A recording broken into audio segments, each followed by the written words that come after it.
Ik denk bij code iets wat op de top van een berg staat en wat eigenlijk naar beneden wil gaan, maar wat niet er vanaf gaat.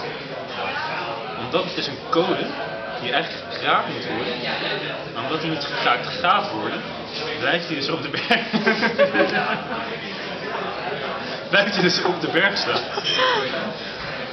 En nou, het kan vervelend zijn.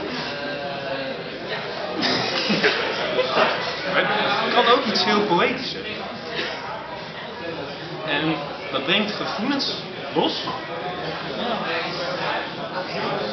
die heel moeilijk te analyseren zijn. En daar wil ik het toch even met jullie over gaan hebben. Want stel je gaat naar beneden en stel je kraakt die code. Ja, wat denk je dan dat er gaat gebeuren? Ja. Ja, sorry maar, dit is echt...